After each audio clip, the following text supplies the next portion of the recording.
Hi, I'm Ann. I want to approach my part of our report by stating that God can use us even when we might feel unworthy or unqualified for his task. The way I came into this story began at the prayer seminar which Pastor John DeBell organized back in February. We were still sitting around the tables in the fellowship hall during a break. Carl looked straight at me and said, "Why don't you go to Macedonia with us?" His words resonated with me for two reasons. One, I had visited Greece as a tourist years ago, and two, many of you will recall the Apostle Paul's vision one night when he saw a man from Macedonia standing and begging him, saying, "Come over to Macedonia and help us." As I read through the book of Acts, I found a number of other references to Macedonia, and I paid more attention to the maps of Paul's missionary journeys. I felt that this was God's call for me. The Lord provided the necessary funds, and our plans took shape.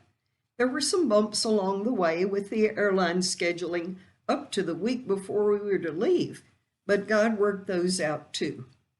It might be interesting for you to know that the sponsoring organization, World Missions Alliance, or WMA, had scheduled the September trip to Macedonia a full year earlier.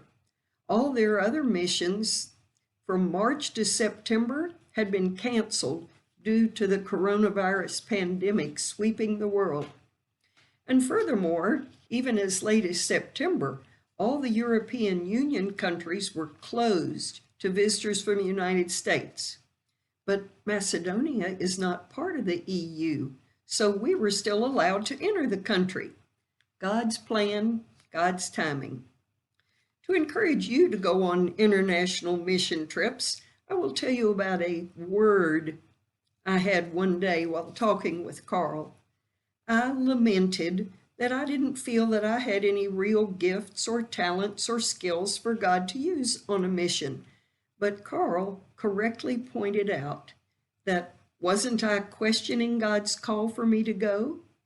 And wasn't I thinking that God didn't already have someone, or perhaps more than one person, who would need to hear exactly what I would say in telling them about God's love and plan for them?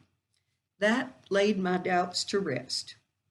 Here is a brief story about two of those divine appointments God had for me on our long transatlantic flight aboard Turkish Airlines.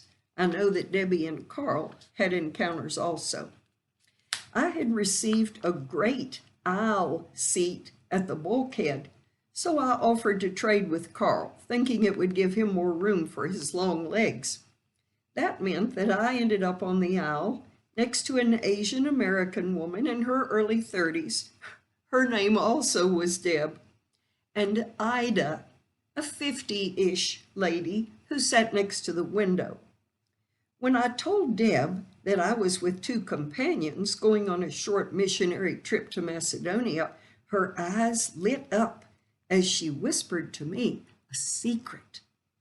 She was going to live as a missionary to the Muslim population, either in Istanbul or Ankara, Turkey, for a year. Christian witnessing in Turkey can be very dangerous to all involved, hence her caution in speaking so softly to me. So, divine appointment number one was mutual encouragement for Deb and me on our respective missionary ventures. Then, Deb and I began to draw out our seatmate, Ida, a very intelligent, attractive woman with excellent English skills and a wealth of knowledge through her studies of many world religions. Remembering to begin where the person is, we ask Ida some questions about her faith, pointing out the difference between religion, man reaching up to God, and Christianity, God reaching down to man. Ida listened politely and even asked us some questions too, but we did not observe any softening of her spirit to see a need for change in her life or to pursue further a relationship with the Lord. Deb and I agreed together to continue to pray for her. So that was divine appointment number 2, planting seeds in the hopes of bringing another soul to the Lord. By the way, my new friend Deb told me that there were 30 of her team members on our flight. She said that the millennials in her church were on fire for the Lord. Wow, what an encouragement. What are some other reservations you might have about going on a mission trip yourself? Do you have age concerns? The oldest member of our team was a spunky 83-year-old lady from West Virginia. The youngest members were a young married couple from Cary, North Carolina.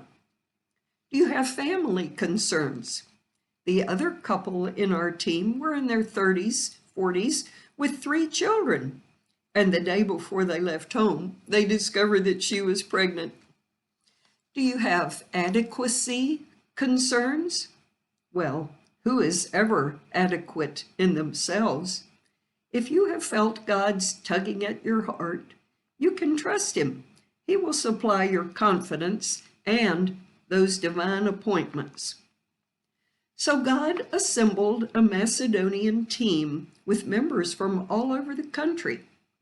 He orchestrates the composition of the team and which members should tell their stories and when they should do so. More about that later. WMA leaders had told us ahead of time to have several 5 to 10 minute testimonies or faith stories we could share, sometimes at a moment's notice. Such stories of faith journeys always lift us up to hear how God has worked in someone else's life. And so, we arrived in Givgilia in the Republic of North Macedonia in the evening and got in a good sleep before we began the next morning to ease into our adventure. After general introductions from each team member, we then each morning discussed the day's agenda and prayed together. That was one of the most powerful times for me personally, especially through the fervency and authority with which several of our members prayed for that church and for our mission. With COVID-19 restrictions in place, our outreach options were limited. Primarily, our focus was to come alongside the small evangelical church in which our WMA leader, Chuck Todd, had previously made contact with the pastor and his family. Our goal was to strengthen the brothers and sisters there and encourage them as they remain true to the faith, much as the first century apostles had done for the churches in their time. The pastor of the church there, Zoran Kolev, had been a policeman. He had become a follower of Christ after answered prayer for an amazing healing for his son when the boy was very young. His son, Mihail, is now the assistant pastor and song leader for their church. He was also our driver, guide, and chief translator. For our morning worship service, Zoran welcomed us and then delivered the sermon, which his wife Hilda translated into English for our team to understand. Another time, our leader Chuck gave the sermon while Hilda again translated it, this time back into the Macedonian language for the church members to understand him. Different team members also participated by giving their testimonies, and twice Debbie and Carl, or all 3 of us, sang during the service. It is well with my soul, great is thy faithfulness. Usually, after each of the worship and prayer meetings in their church, we offered to pray individually with anyone who desired prayer. 2 or 3 team members, working with a translator, would hear the person's request and then take turns praying. There were many seeking healing or the salvation of a family member. Carl actually had the opportunity to lead a man to Christ. We also encouraged those people to ask Pastor Zoran after we had left if they had more questions about their new faith. Several times we also split our team into smaller groups for worship services or simple times of individual prayer at different locations. Other times we visited some of the church families in their homes. Several of our team members had brought clothing to donate, especially to families with children. When our time came to an end in Gevgilia, we crammed all our luggage into the 2 vans and drove to Skopje, the capital of Macedonia. In the next days, we again visited and came alongside several of the evangelical churches there. Carl will be speaking about that. I truly do thank you